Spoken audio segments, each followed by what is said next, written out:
23 terkorban tragedi Tahfiz Darul Ittifaqiyah.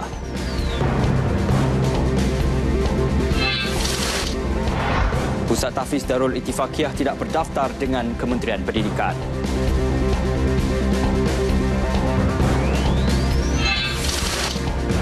Seleweng dana kerajaan 4 datuk direman.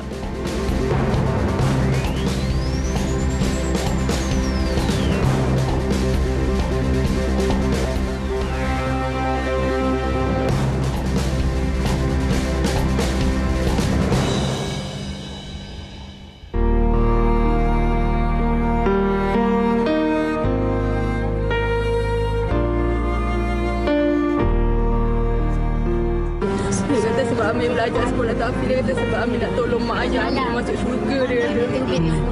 Dia siap bagi saya surat apa semua, dia yang luahkan isi hati tu.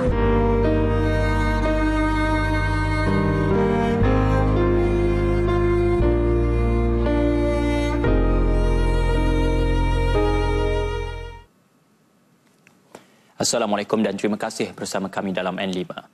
Video menyayat hati sebentar tadi menyaksikan Pusat Tahfiz Darul Quran Ittifaqiyah terbakar ketika azan subuh berkumandang.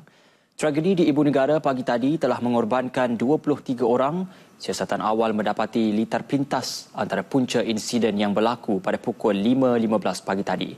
Dan kini siasatan terperinci giat dijalankan Jabatan Bomba dan Penyelamat bagi mengenal pasti punca utama kebakaran. Berdasarkan pemerhatian saya baru naik tadi, kesemua mangsa ini telah meninggal dunia dalam keadaan yang rentung. Jadi punca utama kebakaran ini berlaku kemungkinan disebabkan perkara-perkara seperti ubat nyamuk ataupun litar pintas dan sebagainya. Jabatan Bomba dalam dan tengah buat penyiasatan untuk mengenal pasti punca-punca kebakaran. Punca-punca kebakaran. InsyaAllah dalam masa 2-3 hari ini kita akan menemui apa sebenarnya punca kebakaran. Okey, yang keduanya, kenapa mereka ini terperangkap di dalam bangunan ini? Bangunan ini dikelilingi dengan jeriji besi yang tak boleh dibuka daripada dalam. Pelajar-pelajar ini sebenarnya bila menyedari adanya kebakaran, adanya asap tebal, mereka nak keluar melalui tingkap-tingkap. So kita dapat sebab itu pelajar-pelajar ini berada di tepi-tepi tingkap bangunan ini untuk cuba keluar. Tapi malangnya disebabkan grill, mereka tidak dapat keluar. Kecuali 5 pelajar tadi, dia berjaya keluar daripada pintu dan meminta tolong daripada Jabatan Bomba. Kesemua mayat mangsa dibawa ke HKL untuk bedah siasat dan 5 pelajar yang selamat dibawa ke Hospital Sama bagi menerima rawatan.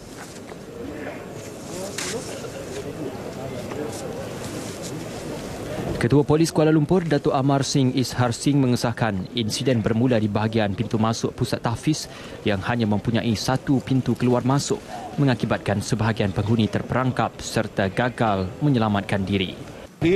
During this incident of fire Joker, there's only one entrance over there. Tak ada tempat keluar. So murid-murid terperangkap dalam bangunan. Betul, bagaimana keadaan mayat tu? Betulkah terhimpit?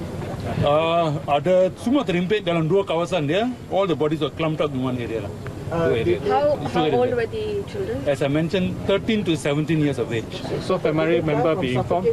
Family members should be informed soon, yeah. Did they die from suffocation or were they burnt?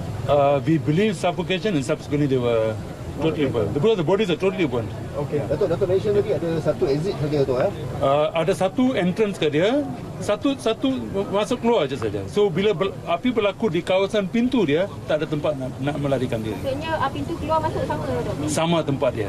Dia minta api pada penyiasatan kita telah berlaku berhampiran dengan pintu dia. So tak ada tempat nak keluar. Datuk, adakah pintu berkunci Datuk? Pintu tak berkunci, pintu buka, akan tapi tingkap dia tak ada safety window dia yang ada.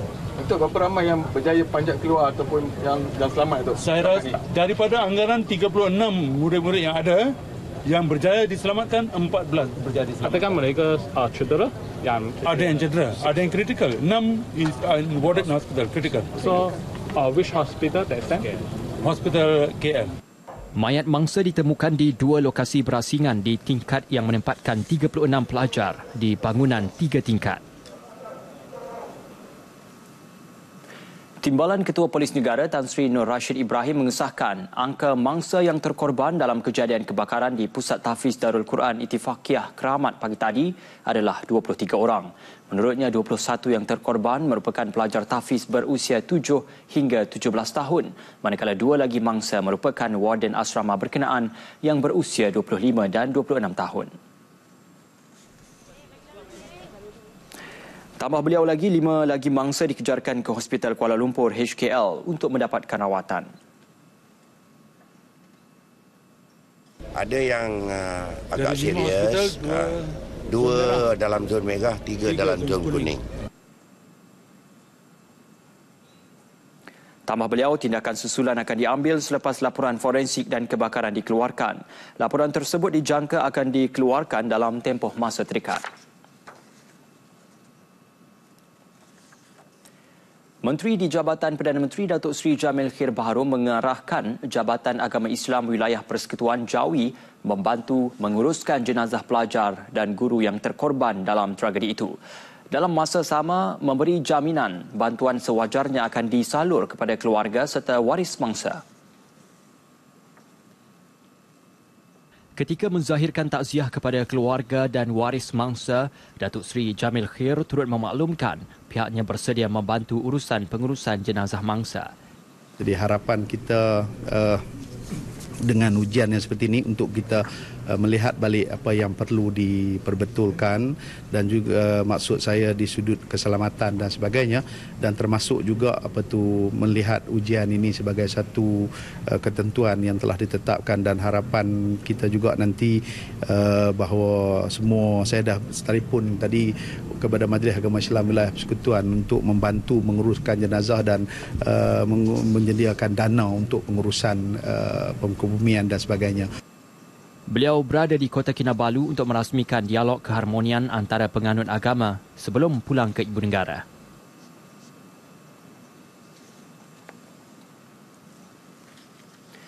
Laman-laman sosial dipenuhi dengan ucapan takziah segenap lapisan masyarakat yang terkesan dengan tragedi Pusat Tahfiz Darul Quran Ittifaqiyah.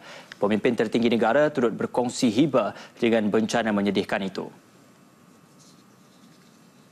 Perdana Menteri yang kini dalam lawatan rasmi ke Amerika Syarikat turut bersedih atas tragedi Pusat Tahfiz Darul Quran Ittifaqiyah yang mengorbankan lebih 20 nyawa. Datuk Seri Najib Tun Razak menyatakan demikian menerusi laman Twitternya dan mendoakan agar roh mangsa dirahmati Allah Subhanahu Wa Taala.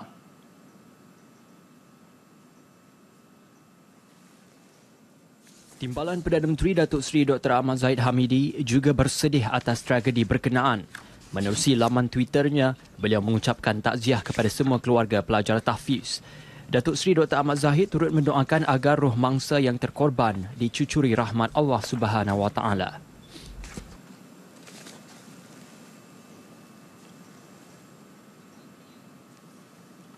Pusat Tahfiz Darul Ittifaqiyah tidak berdaftar dengan Kementerian Pendidikan. Timbalan Perdana Menteri berkata semakan juga akan dibuat sama ada pusat tahfiz itu berdaftar dengan Majlis Agama Islam Wilayah Persekutuan atau mana-mana yayasan. Datuk Seri Dr. Ahmad Zahid Hamidi turut menegaskan kerajaan tidak akan berkompromi dengan keselamatan para pelajar tahfiz di semua pusat tahfiz seluruh negara. Langkah itu kerana keselamatan dan nyawa para pelajar tersebut menjadi keutamaan.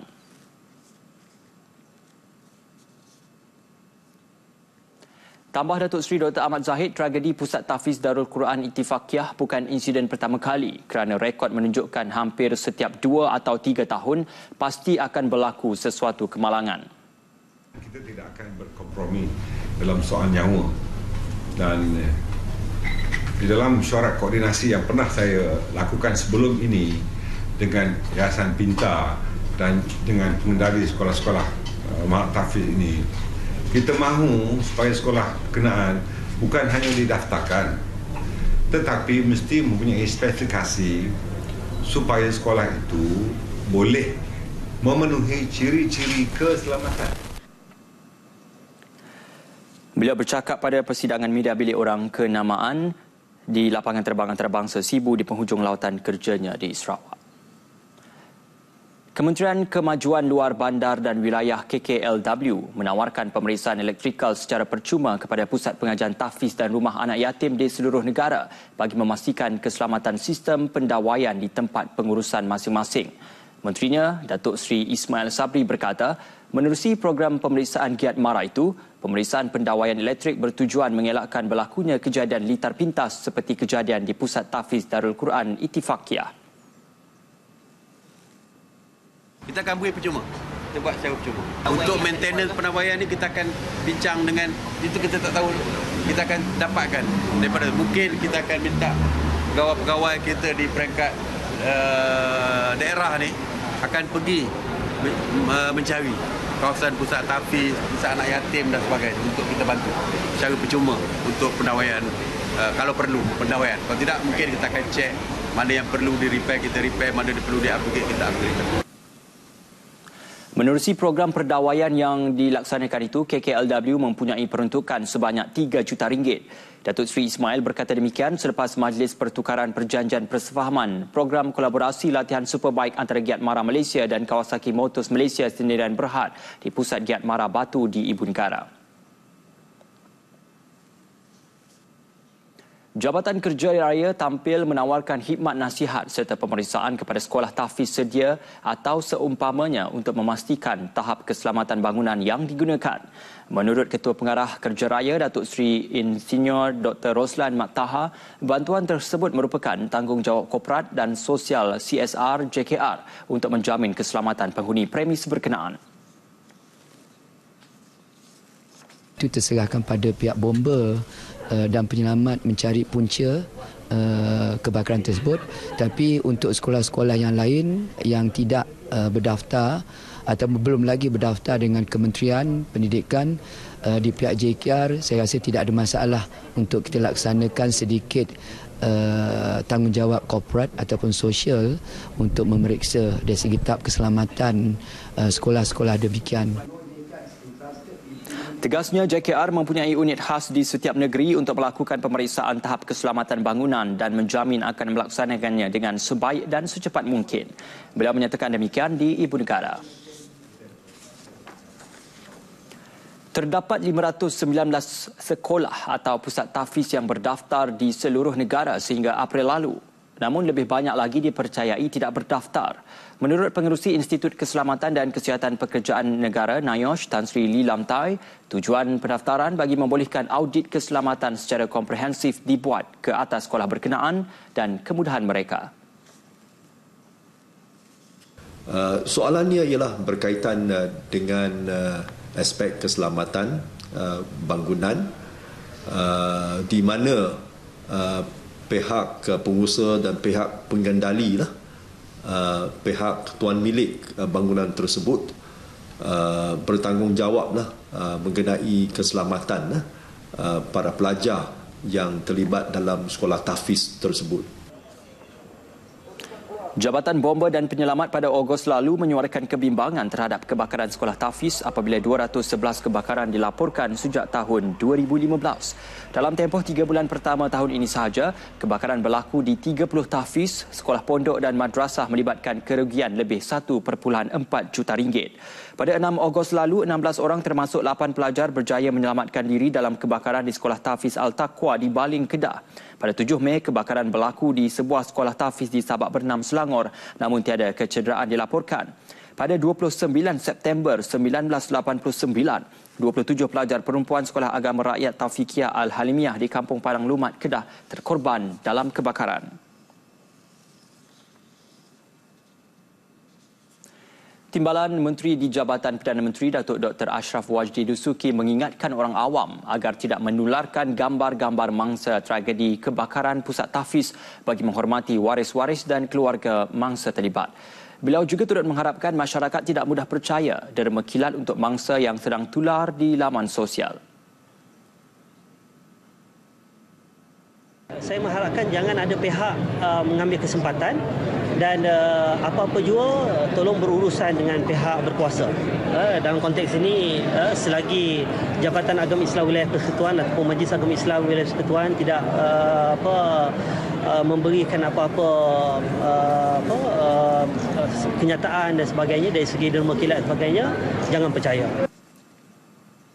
Tambah beliau, pihaknya juga sedang berurusan dengan pihak Pusat Tahfiz dan Keluarga bagi urusan jenazah. Kesemua jenazah mungkin akan dikebumikan dalam satu liang lahat di tanah perkuburan Raudatul Sakinah, Taman Batu Muda, Kuala Lumpur. Manakala urusan mandi, kafan dan solat jenazah akan diuruskan Majlis Agama Islam Wilayah Persekutuan Maib dan Jabatan Agama Islam Wilayah Persekutuan Jawi.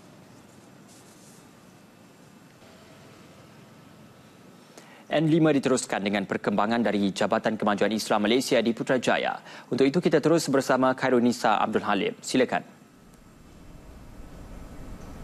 Terima kasih Ismail di Angkasa Puri. Assalamualaikum dan salam satu Malaysia. Insiden yang berlaku di Asrama Tahfiz Darul Quran Ittafiqiyah, Kampung Datuk Keramat turut mengundang simpati pelbagai pihak termasuk JAKIM. Serentak dengan itu juga, mana-mana pihak disarankan untuk tidak menyebarkan sebarang gambar dari tapak kebakaran bagi menjaga aib mangsa serta keluarga. Ketua Pengarah JAKIM, Tan Sri Othman Mustafa dalam laman Facebook mengucapkan takziah dan simpati kepada keluarga mangsa. Jabatan Agama Islam Wilayah Persekutuan Jawi bertanggungjawab dalam memastikan pentadbiran dan pengurusan tanah perkuburan Islam diselia dan ditadbir dengan baik dan sempurna. Sistem semakan dalam talian e-Pusara antara inovasi yang dibangunkan Jawi sejak Julai 2012 bagi kemudahan pengguna. Maklumat berkaitan kawasan perkuburan Islam, peta kedudukan nombor lot kubur dan paparan gambar batu nisan dengan tepat dan pantas hanya di hujung jari. Sehingga kini, sistem e-Pusara ini menyediakan kemudahan carian data bagi 9 buah tanah perkuburan di sekitar Kuala Lumpur. Antaranya Tanah Perkuburan Bukit Kiara, Alam Damai, Titi Wangsa, KL Karak, Sungai Penchala dan Datuk Keramat. Waris yang hendak menziarahi kubur waris, mereka mampu untuk berbuat demikian walaupun tiada maklumat lengkap seperti nama penuh, nombor kad pengenalan atau tarikh kematian. Sekiranya pelanggan kita yang datang ziarah melupai nama penuh almarhum si mati ini, masih kita ada kemampuan sebagai contoh sebut nama Min saja akan keluarlah Muhaimin, Jasmin, Amin dan sebagainya. Dan apabila keluar nama ini, dalam sistem kita akan keluar satu plot number.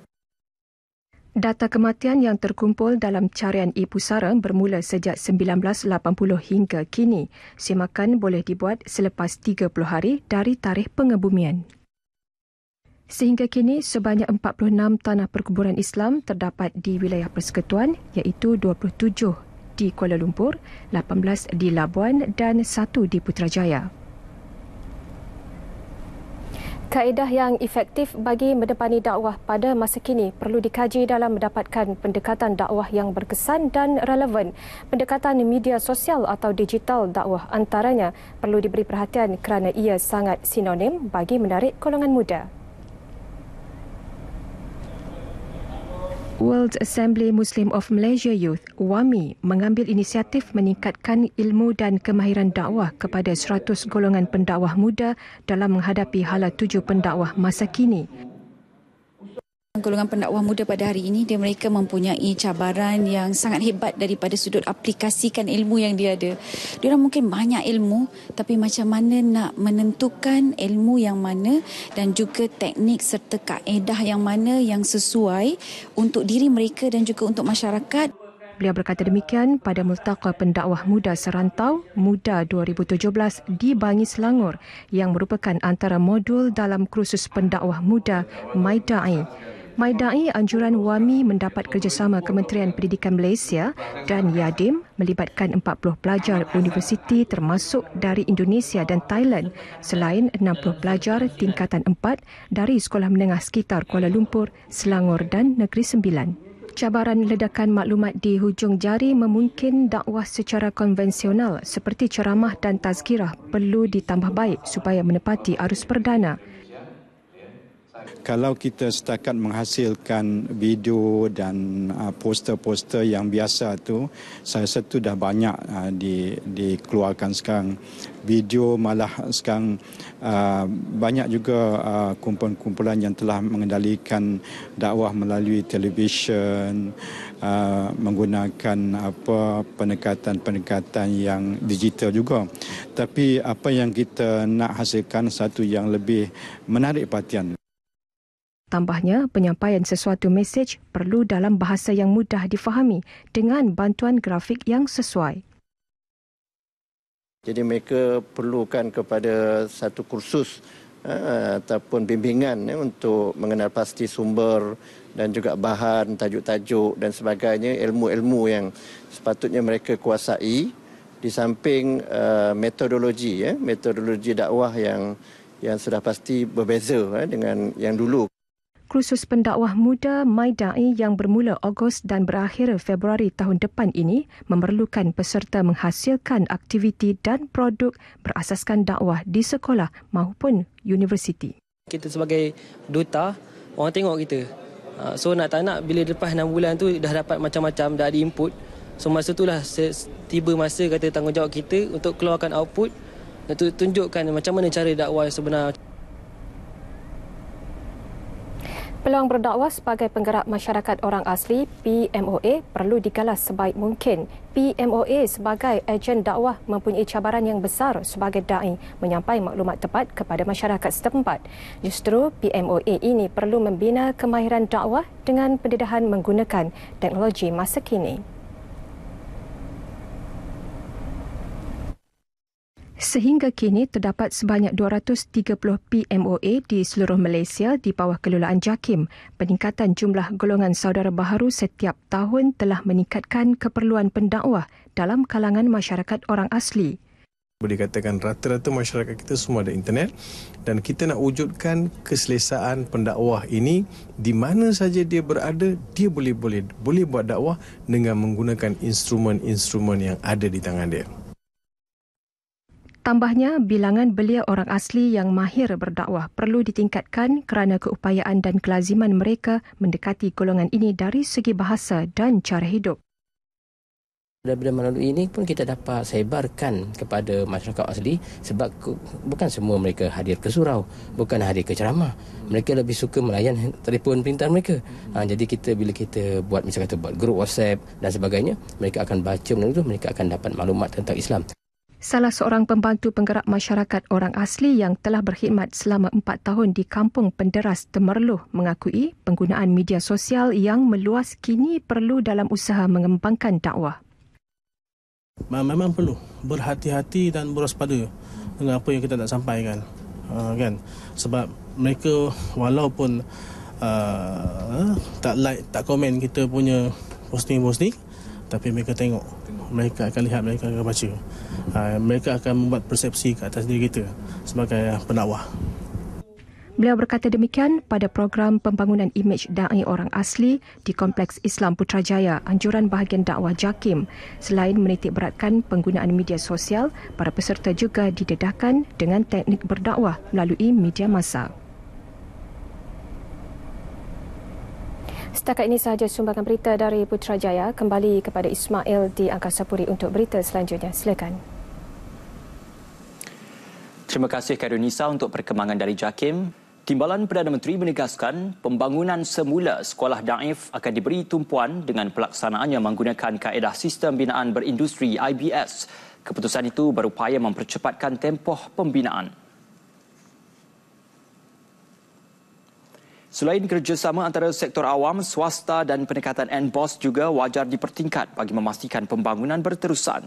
Didedahkan juga 1,020 sekolah di Sarawak dikategori sebagai sekolah daif dengan sejumlah 415 dalam kategori 3, 210 dalam kategori 2 dan 395 lagi dalam kategori 1.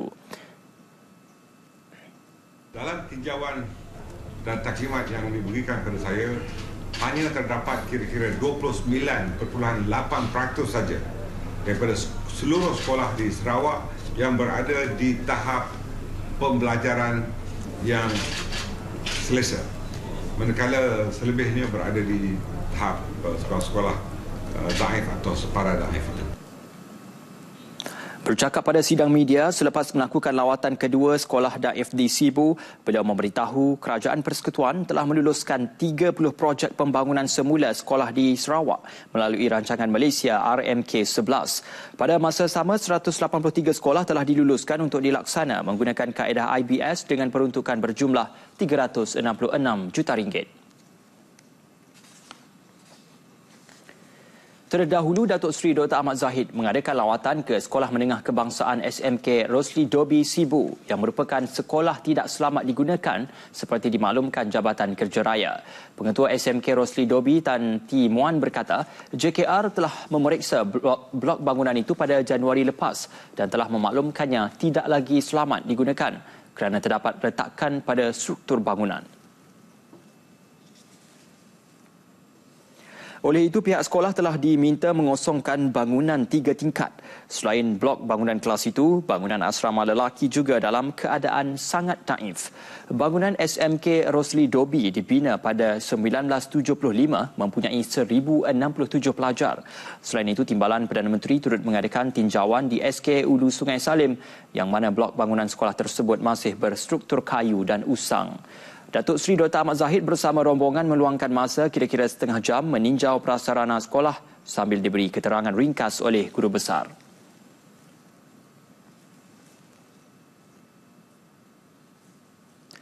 Kerajaan Persekutuan peruntukkan RM1 bilion bagi bangunkan kemudahan internet sekolah di Sarawak. Untuk laporan penuh, kita terus bersama Nur Jauna Abdullah di studio RTM Sarawak. Silakan. Terima kasih Ismail di Angkasa Puri. Assalamualaikum dan salam satu Malaysia. Kerajaan Persekutuan bersetuju memperuntukkan sejumlah RM1 bilion bagi membangunkan kemudahan internet di semua sekolah di Sarawak. Ketua Menteri Datuk Patinggi Abang Johari Tun Openg berkata, Timbalan Perdana Menteri Datuk Seri Dr. Ahmad Zahid Hamidi telah memberi persetujuan tersebut dalam satu perjumpaan bersempena lawatan kerja beliau ke Sibu semalam.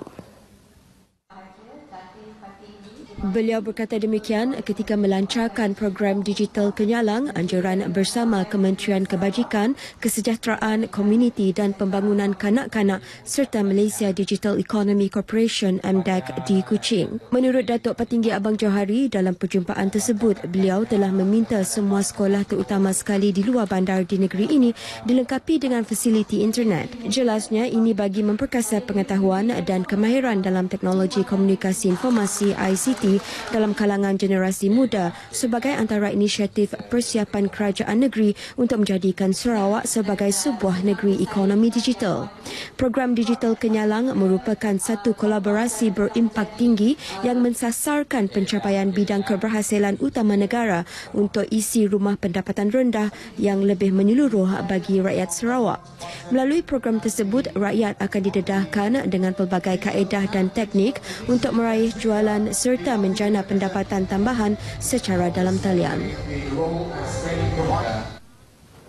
Pemain industri perhutanan dan perkayuan di Sarawak digesa memberi komitmen penuh dan terlibat sama dalam pelaksanaan dasar-dasar serta inisiatif kerajaan negeri ke arah membangunkan industri perkayuan yang mampan.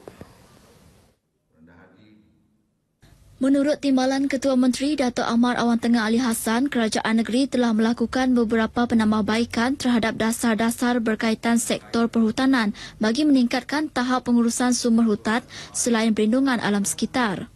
Oleh itu, pemain industri perlu berubah dan bersedia untuk menerima pakai kaedah operasi baharu agar industri tersebut akan terus relevan serta berkembang pada masa akan datang.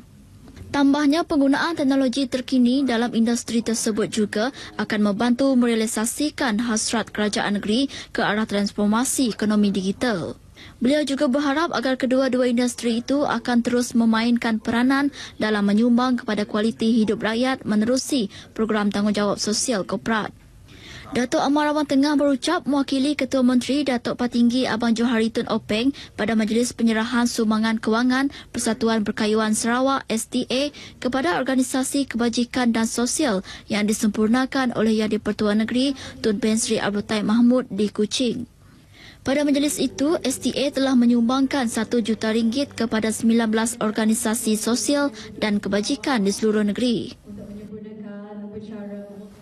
Kerajaan akan terus memberi perhatian kepada kawasan tanah tinggi di Bak-Kelalan melalui penubuhan Jawatan Kuasa Pembangunan Kawasan Tanah Tinggi HDA Bak-Kelalan.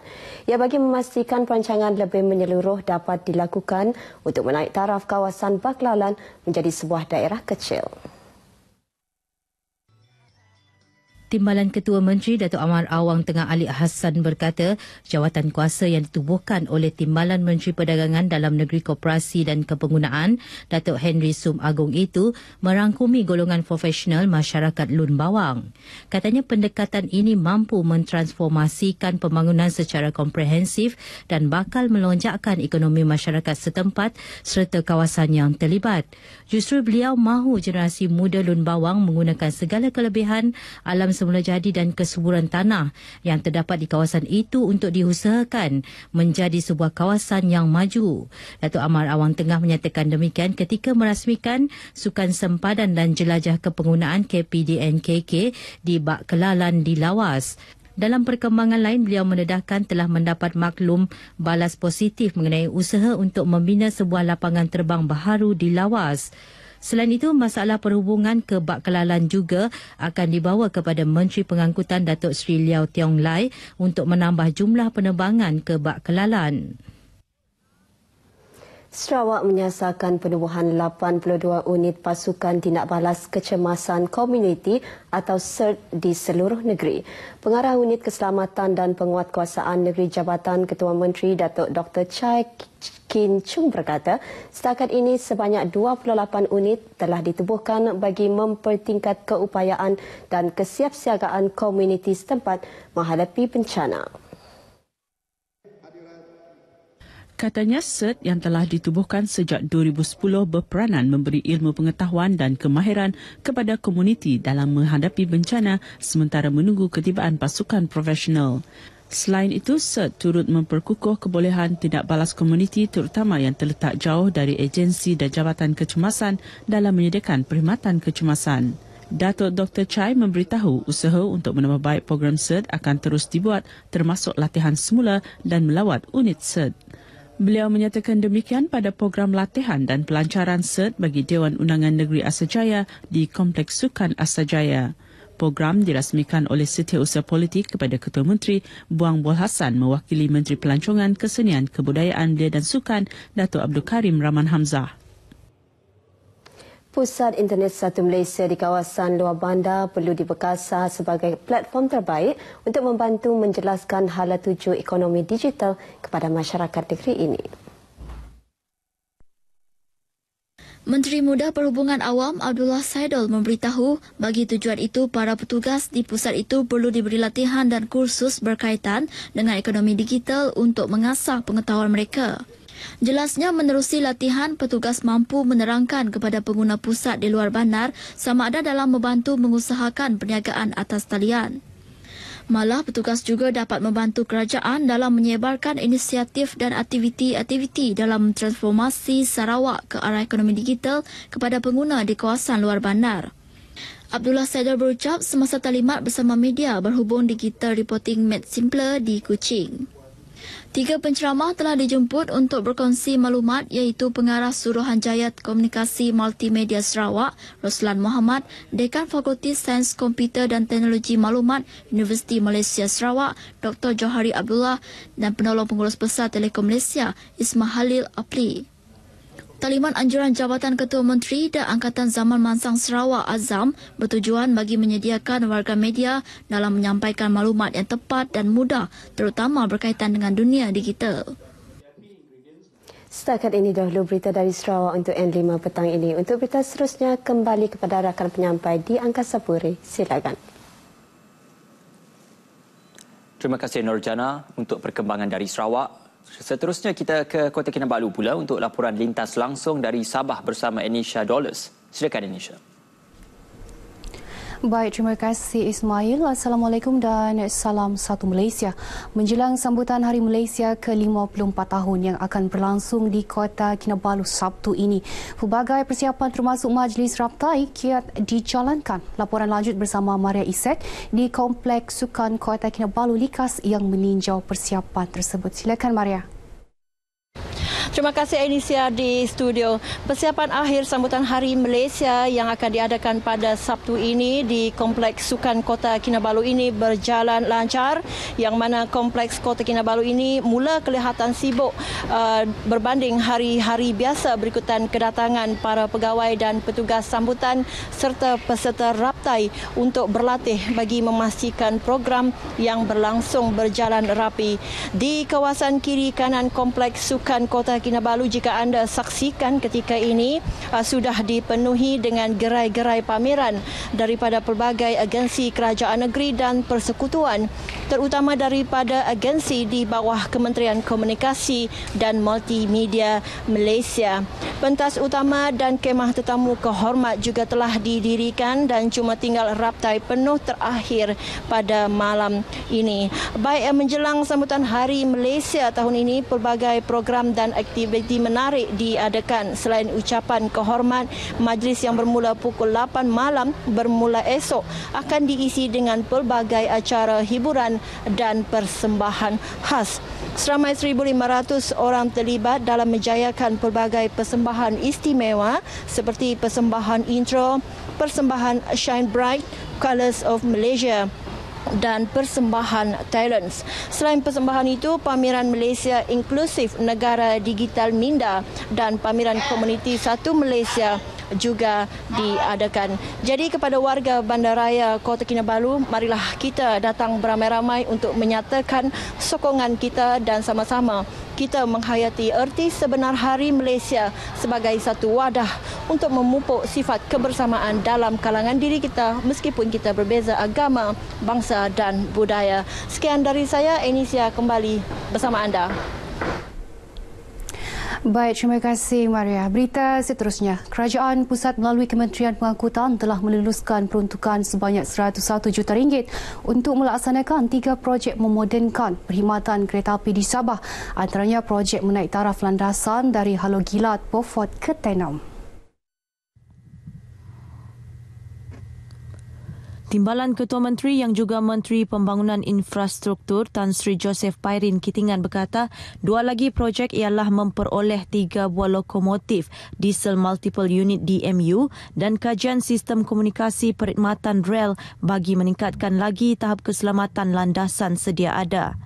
Ketiga-tiga projek berkenaan dijangka bermula tahun ini. Selain itu, Kementerian Pembangunan Infrastruktur juga dalam perancangan memperluaskan rangkaian perkhidmatan rel di Sabah bagi memenuhi keperluan awam.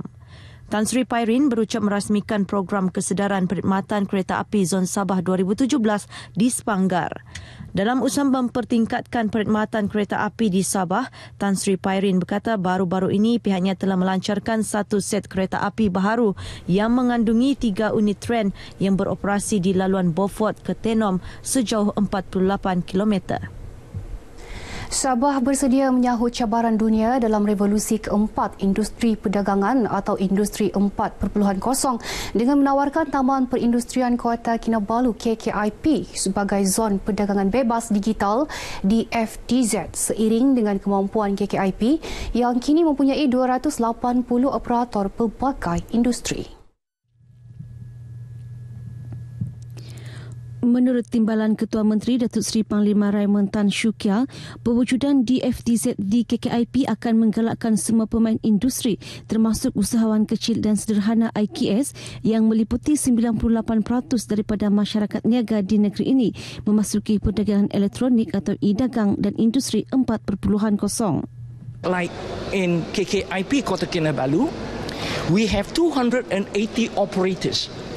KKIP is already 20 years old, but it is important to introduce the free trade zone in order, number one, to encourage them to go digital, to go more aggressively into e-commerce. Beliau ditemui pemberita selepas merasmikan program Industri 4.0 dan DFTZ di Auditorium Kompleks Pentadbiran Kerajaan Persekutuan Sabah, Kota Kinabalu.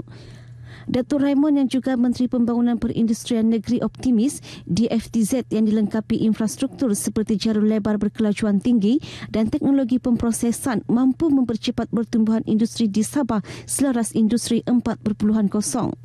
Terdahulu ketika berucap merasmikan program ini, beliau mengajak pemain IKS untuk menyahut perubahan ke arah Industri 4.0 agar lebih berdaya saing dan berkembang di peringkat global.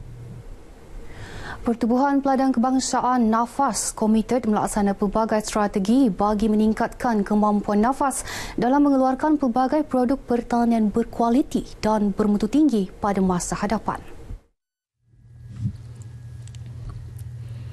Turut menjadi keutamaan peningkatan kuantiti produk pertanian dengan mengambil kira cabaran seperti kawasan pertanian terhad, ancaman penyakit serta bencana alam. Pengerusi NAFAS Datuk Seri Haji Saiful Bahari Sui berkata menyedari situasi itu pihaknya berusaha mengoptimumkan kawasan pertanian dan tenaga pekerja melalui penggunaan teknologi seperti drone dalam pengawalan tanaman. Jadi kita tingkatkan teknologi, kita tingkatkan kemahiran pekerja.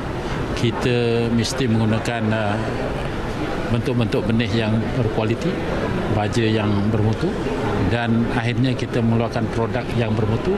Beliau merasmikan mesyuarat agung tahunan Pertubuhan Peladang Negeri PPN Sabah ke-30 di Kota Kinabalu. Dalam majlis ini, Datuk Saiful Bahari turut menyerahkan cek Yayasan Pelajaran Peladang YPP bernilai RM63,000 kepada pengerusi PPN Sabah Datuk Muhammad Nazri Abdullah. Selain menyampaikan 3 anugerah iaitu Anugerah Urus Niaga Tertinggi Input Pertanian serta Anugerah Pembelian Modal Saham Tertinggi PPN Sabah 2016 dimenangi Pertubuhan Peladang PPK Kinabalu serta Anugerah Hutang Tertinggi Input Pertanian PPN Sabah kepada PPK Kalabakan. 3 individu termasuk seorang wanita ditahan selepas didapati positif dadah dalam ops cegah Agensi Anti Dadah Kebangsaan AADK di beberapa pusat hiburan sekitar Bandar Lahad Datu semalam. Operasi yang bermula 12.30 tengah malam hingga 3 pagi tersebut diketuai penolong pegawai AADK daerah Tawau Abdul Ghani Kruput bersama 11 pegawai dan anggota. Operasi kali ini tertumpu di pusat-pusat hiburan berikutan laporan orang awam mengenai kegiatan penyalahgunaan dadah di premis berkenaan. Kita telah buat pemeriksaan sebanyak 47 orang yang disyaki mengambil dadah dan 3 orang positif pil ekstasi. Daripada yang positif, kita akan kena ambil tindakan di bawah Seksyen 3 Akta Penagih Dadah Rawatan dan Pemulihan. Abdul Ghani menyeru pengunjung pusat-pusat hiburan agar tidak menggunakan premis berkenaan untuk aktiviti seperti penagihan dadah. Selain berharap semua pihak akan terus memberi kerjasama menyalurkan maklumat berkaitan kegiatan seumpama di kawasan mereka. Turut serta dalam operasi ini pengerusi skuad AADK daerah Lahad Datu Rizal Abdullah. Baik, sekian berita dari Sabah petang ini. Kembali kepada Ismail di Angkasa Puri. Silakan Ismail. Terima kasih Anisha. Untuk perkembangan seterusnya dari Ipoh Perak, kita terus saja bersama Muhammad Nasrik Muhammad Nasharah. Silakan Nasrik. Terima kasih rakan penyampai di Angkasa Puri. Assalamualaikum dan salam satu Malaysia. Impian hampir 20 tahun buat seorang pesara untuk memiliki sebuah rumah tercapai apabila Rumah Mesra Rakyat Satu Malaysia di atas tanah miliknya telah siap dibina. S. Perumal, 69 tahun berkata, rumah tersebut dimohon sejak 5 tahun lalu sebelum diluluskan pihak Syarikat Perumahan Negara Berhad, SPNB. Beliau turut melahirkan kesyukuran dan menghargai usaha kerajaan dalam memastikan rakyat yang berpendapatan rendah memiliki rumah sendiri. Selain Perumal, 3 lagi penerima turut menerima kunci rumah pada hari ini dalam Majlis Penyerahan Rumah Mesra Rakyat di Cemor. Maya dan gembira dengan lagi Maya seronok lagi saya. Ini macam rumah mendapat, saya minta kerjaan saya, mesti saya percaya dengan ini kerjaan, dengan saya suka ini dia orangnya tolong sama kita kerjaan. Majlis penyampaian kunci rumah tersebut disampaikan Ahli Dewan Undangan Negeri Adun Hulu Kinta, Datuk Aminuddin Mat Hanafiah. Dan kita mengharapkan supaya SPNB dapat mencari pertukaran lagi lah untuk membina lebih banyak rumah mesra rakyat bagi kita menjamin kesejahteraan rakyat dalam negara ini, khususnya di bawah peringkat yang berpendapatan rendah untuk memiliki rumah sendiri. Bagi Parlimen Tambun, sebanyak 110 unit rumah mesra rakyat berjaya diluluskan tahun ini dengan 25 daripadanya telah boleh diduduki. Seramai 350 pegawai dan anggota Tentera Darat TD dari Malaysia dan Australia menyertai eksersis Hari Garo Siri 68 yang diadakan di negeri ini. Penganjuran melalui kerjasama dua hala menerusi Program Pertahanan Bersama Malaysia-Australia MAJDB. Itu akan berlangsung selama 12 hari sehingga 22 September 2017. Ketua Staf Markas 2 Division TD Malaysia, Kolonel Muhammad Azhar Latif berkata pelaksanaannya itu untuk mengeratkan hubungan dan memperkukuhkan keamanan di rantau Asia, terutama dalam menangani ancaman keselamatan di negara masing-masing.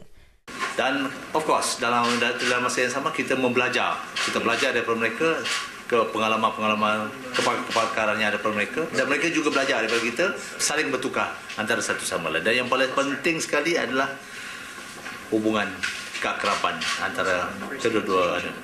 Tambah beliau, latihan yang terdiri daripada beberapa fasa itu akan menekankan aspek operasi melawan dan menentang serangan musuh di hutan. Beliau berkata demikian ketika ditemui pemberita selepas majlis perasmian eksersis berkenaan yang disempurnakan oleh Komander Division 1 Tentera Darat Australia, Major General Paul McLachlan di Padang Kawat Kem Regimen Ranger Diraja, Kem Said Putra di Ipoh. Sementara itu, Major General Paul McLachlan berkata program seumpama itu juga menjadi pentas kepada negara berkenaan mempelajari kaedah ketenteraan yang ada di negara ini. And we are absolutely honoured to have our soldiers working with some of the best soldiers in the Malay Army, and they teach us many things about fighting in the jungle, and we also then hope that our soldiers have something to teach the Malays and the soldiers that we work with. Sekian dahulu bingkisan berita dari Perak untuk N5 hari ini. Kembali semula ke Angkasa Puri. Assalamualaikum dan salam hormat. Waalaikumsalam. Terima kasih Nasrik. Seterusnya, Telaga Nasional Berhad TNB telah mengadakan Majlis Pecah Tanah Projek Solar Berskala Besar LLS yang pertama seumpamanya di Malaysia sebentar tadi. Projek LLS bernilai RM339 juta yang terletak di tapak seluas 97 hektar di Mukim Tanjung 12 Kuala Langat telah mendapat pembiayaan daripada Affin Islamic Bank Berhad. Untuk laporan lanjut kita bersama wartawan Nurul Alifah Fatimah Muhammad Nur. Silakan Alifah. Terima kasih rakan penyampai di Angkasa Puri. Baiklah, sekarang saya berada di tapak projek solar berskala besar LSS di Mukim Tanjung 12 Kuala Langat, Selangor bersempena dengan Majlis Pecah Tanah yang baru sahaja dirasmikan oleh Ketua Setiausaha Kementerian Tenaga, Teknologi Hijau dan Air, Datuk Seri Zaini Ujang sebentar tadi. Dan untuk pengetahuan anda, projek skala besar ini telah dianugerahkan oleh Suruhanjaya Tenaga kepada anak syarikat milik penuh TNB, iaitu TNB Sepang Solar TSS, melalui proses bidaan terbuka, dan perjanjian pembelian tenaga solar bagi projek ini dimeterai antara TNB dan TSS pada awal Mac lalu, dan untuk tempoh 21 tahun. Ia adalah projek solar berskala besar yang pertama buat TNB dengan kapasiti penjanaan sebanyak 50 megawatt, menjadikan projek ini sebagai projek solar berskala terbesar yang pertama untuk Malaysia.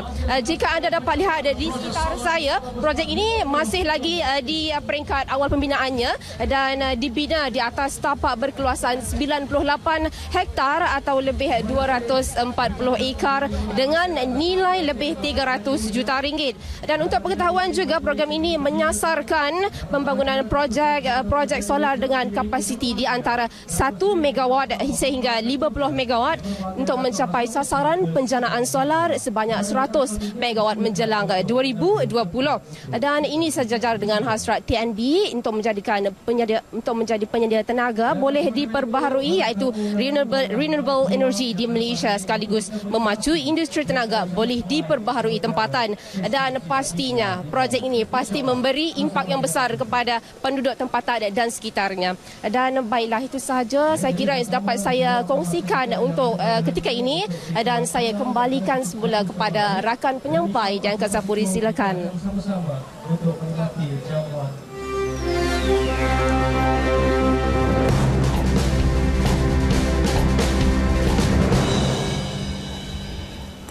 Menjelang Sukan Para ASEAN Kuala Lumpur KL 2017, kesibukan dan pembahagian masa latihan dan tanggungjawab sebagai guru tidak menghalang atlet para badminton negara untuk fokus mempertahankan emas yang dimenangi di Singapura 2 tahun lalu. Diden Tersoh yang turut digelar The Giant Slayer menyifatkan tanggungjawab sebagai seorang guru menjadi keutamaan kerana bertanggungjawab memberi didikan yang terbaik kepada anak-anak muridnya di Sekolah Kebangsaan Bongkut yang menduduki ujian penilaian sekolah rendah UPSR 2017. Namun sebagai atlet para, latihan berterusan juga perlu diteruskan walaupun di sebelah malam demi menghadirkan pingat buat negara. Saya terpaksa membahagi-bahagikan masa. Memang sebelah pagi saya memang tak dapat berlatih. Jadi saya peruntukkan masa sebelah petang. Kadang-kadang di Sabah saya training sampai pukul 10 malam. Sebab sebelah pagi memang saya tak dapat. Jadi saya bersungguh-sungguh training sebelah petang sehingga ke malam lah. Tambah beliau, beraksi di laman sendiri merupakan kelebihan baginya mempertahankan emas walaupun menyedari menerima tentangan dari atlet Thailand dan Indonesia. Dalam pada itu, Diden yang mengajar matematik mendoakan 24 orang murid sekolahnya tenang dan berjaya menjawab soalan peperiksaan UPSR kerana mereka juga merupakan berjuang untuk negara cuma berbeza lapangan.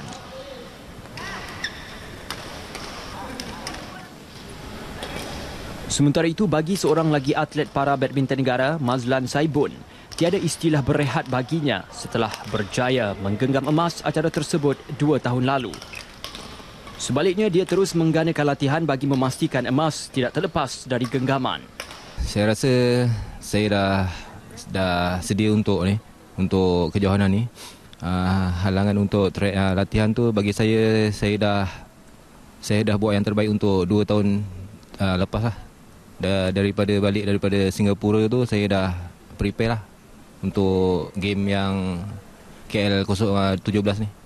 Dalam pada itu, bagi pengurus skuad badminton Paralimpik Kebangsaan, Dr. Naharuddin Hashim berkata, semangat dan prestasi atlet kini berada di tahap terbaik setelah menerima suntikan semangat istimewa dari Institut Sukan Negara dan Majlis Sukan Negara menerusi latihan yang dirangka.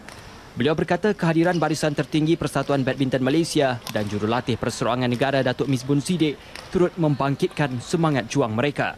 Saya berharap juga para badminton akan dapat menarik minat ramai lagi OKU yang telah mungkin hilang semangat dan sebagainya untuk mempunyai masa depan yang cerah. Kerana para badminton akan menjadi satu platform bagi mereka menjadikan ia sebagai satu karier. Tambah beliau, seramai 26 pemain akan menyarung jersey negara dalam 14 acara di Sukan Para ASEAN kali ini dengan sasaran sekurang-kurangnya 4 pingat emas bakal disumbangkan oleh skuad para badminton.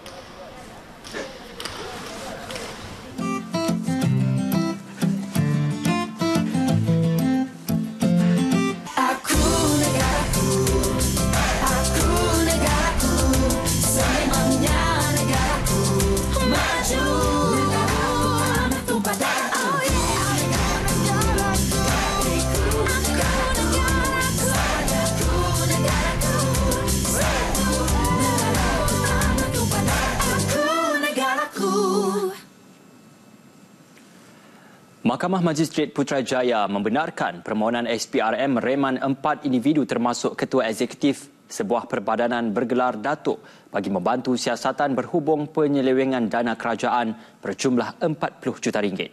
Perintah dikeluarkan Magistrate Nik Isfahani Tasnim Wan Abdul Rahman bagi membolehkan siasatan dibuat mengikut Seksyen 17(A) Akta SPRM 2009. Selain individu berstatus Datuk, 3 suspek lain adalah setiausaha perbadanan, penolong pegawai keuangan dan pengarah syarikat bergelar doktor. Terdahulu, kesemua suspek memakai baju lokap SPRM diiringi pegawai Suruhanjaya itu dibawa ke Mahkamah Magistrate Putrajaya pada pukul 10.30 pagi. Kesemua mereka ditahan di beberapa lokasi di Ibu Negara antara pukul 4.30 petang dan 6 petang semalam dalam satu operasi khas. Siasatan awal mendapati pada 2016, salah seorang suspek disyaki menyeleweng 15 juta ringgit, manakala 25 juta ringgit pula pada tahun ini. Kerajaan telah memperuntukkan 40 juta ringgit untuk tahun ini kepada perbadanan itu bagi mengendalikan program-program latihan, dan pada tahun 2016, sejumlah 35 juta ringgit turut diperuntukkan.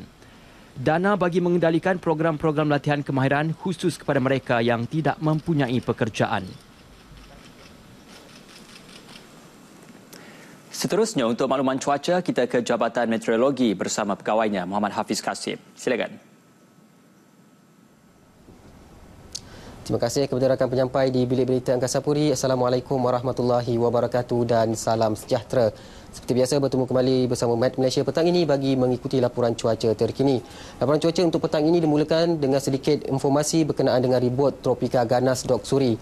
Dan untuk makluman anda semua, ianya padanya mula terbentuk di timur Filipina dan kedudukannya yang terkini adalah di kawasan pesisir pantai Vietnam yang dijangkakan akan bergerak ke arah barat-barat laut dengan kelajuan angin 120 km sejam dan dijangkakan akan mendarat di kawasan utara Vietnam pada petang esok dengan kelajuan sekitar 130 km sejam. Kehadirannya menyebabkan pengaruh tiupan angin untuk rantau negara kita ketika ini adalah bertiup kencang dari arah baratan melintasi rantau Semenanjung yang seterusnya boleh mendedahkan kepada kawasan perairan di sepanjang laluannya kepada keadaan laut yang bergelora. Dan sehubungan dengan itu, Met Malaysia telah pun mengeluarkan amaran laut kategori pertama di kawasan perairan Kondor, Reef North, Layang-Layang dan juga Palawan, di mana amaran ini dijangkakan berterusan sehingga 16 September 2017. Sepanjang amaran laut ini berkuat kuasa, kawasan-kawasan perairan berkenaan adalah berbahaya kepada semua aktiviti bot-bot kecil, rekreasi laut dan juga sukan laut. Laporan cuaca diteruskan dengan melihat kepada paparan imej radar terkini bagi melihat keadaan cuaca semasa dengan lebih terperinci. Pada petang ini, hujan berserta ribut petir sedang berlaku dan agak tertumpu di kawasan utara Semenanjung. Sementara itu juga hujan berserta ribut petir turut sedang berlaku di sekitar negeri Kelantan, Terengganu, pedalaman negeri Pahang, begitu juga di satu dua tempat di negeri Selangor dan juga di negeri Sembilan. Hujan yang sedang berlaku terutamanya untuk kawasan utara Semenanjung ini dijangkakan boleh berterusan sehingga ke malam nanti. Untuk negeri Sabah dan juga Sarawak pula, dimulakan dengan negeri Sabah pada petang ini, hujan berserta ribut petir turut sedang berlaku di sekitar bahagian Kudat, pantai barat Sandakan, begitu juga di wilayah Persekutuan Labuan. Untuk negeri Sarawak juga, hujan berserta ribut petir pada petang ini juga turut sedang berlaku di sekitar bahagian Limbang dan juga di bahagian pedalaman Kapit, di mana hujan yang sedang berlaku ini dijangkakan beransur-ansur reda menjelang awal malam nanti. Sebelum berpisah, kita ikuti terlebih dahulu ramalan cuaca bagi bandar-bandar utama seluruh negara. Sekian sahaja dahulu dari Met Malaysia. Assalamualaikum warahmatullahi wabarakatuh dan salam sejahtera.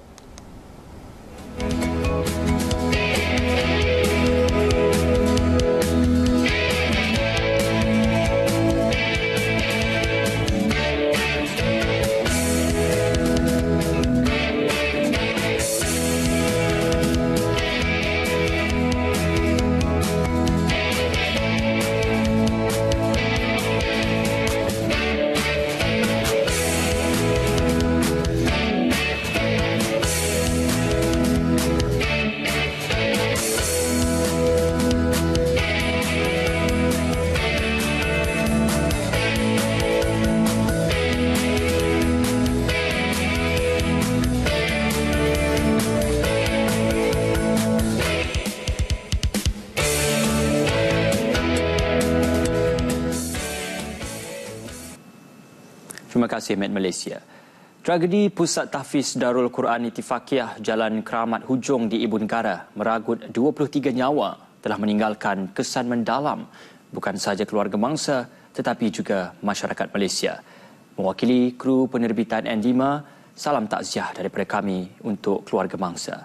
Saya Ismail Adnan, salam hormat dan Assalamualaikum.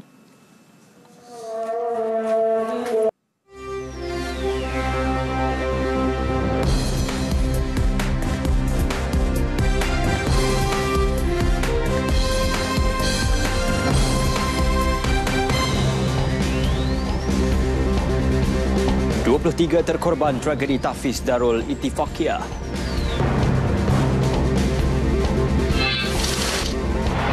Pusat Tahfiz Darul Ittifaqiyah tidak berdaftar dengan Kementerian Pendidikan.